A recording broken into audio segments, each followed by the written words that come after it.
Ina, paano raw kayo in-approach for this project and what made you say yes? Sa call lang din, no? Direct. Sa tawag lang din po.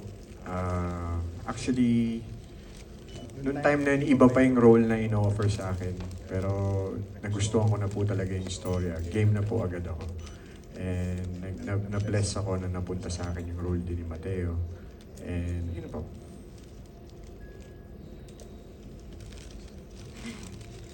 Ano ba ito? Masasabi ko. Well, gaya nung sinabi ko kanina na matagal-tagal na rin na napapaisip-isip ako na sana meron akong ganitong material na magawa ulit. Dahil I grew up making films or teleseries na ganito rin yung pinag-uusapan.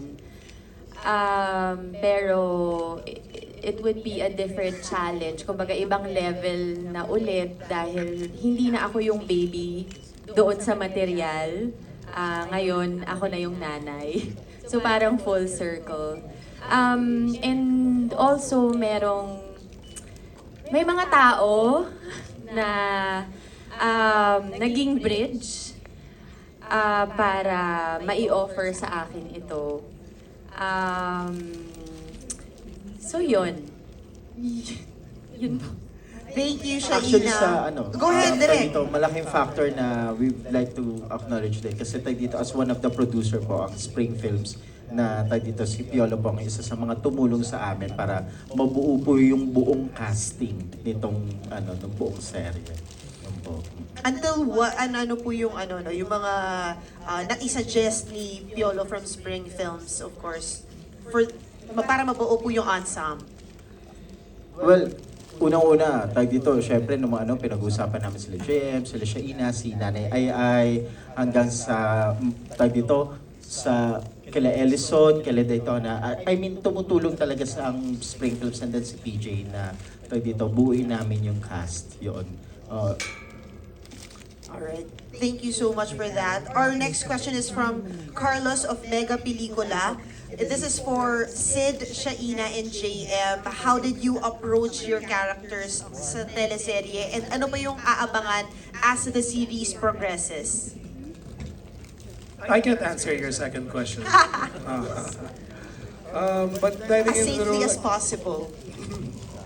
diving into the role as well as usual, but more apparently in this role, it's always a group effort naman. Once you start meeting each other and once you start to get to know how they're going to approach their role, at least for me personally, that's how I'm able to piece things together so I know where to place myself. As for the second question, you're gonna have to watch. In character pa siya. Joke lang. Ako po, katulad din na sinabi ni Sid, pareho, it's a team effort and masustansya na po talaga yung script. Actually, binigay na sa amin yung backstory, yung possible na puntahan, and kaya madali po namin, hindi naman madali, nalalaro po namin yung aming units and nuances.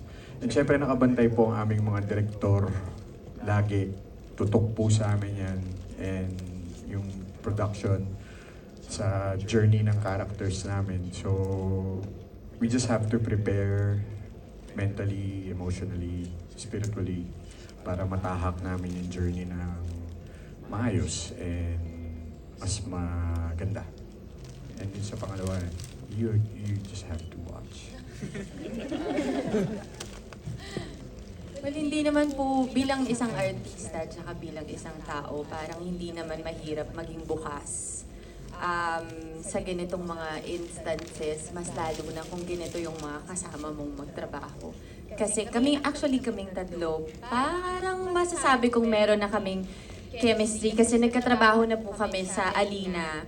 Huwag na po nating talakayin kung anong taon yon.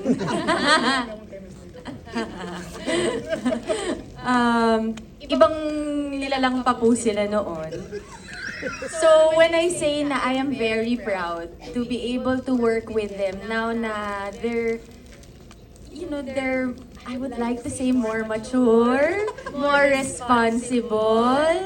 I am proud. I am really proud na nasa maayos na lugar po sila. work-wise, personal life-wise, di ba, nakakatuwa. Kaya siguro may ibang klaseng chemistry naman din kami ngayon. So hindi siya, mahirap na kasi yung role eh. Mahirap na yung roles namin, masyado na siyang challenging. Pero lagi ko nga sinasabi, hindi siya mahirap i-mount kasi we feel very well supported. And ako masasabi ko na hindi mahirap ang trabaho ko dahil sila ang mga ka-eksena ko. Thank you.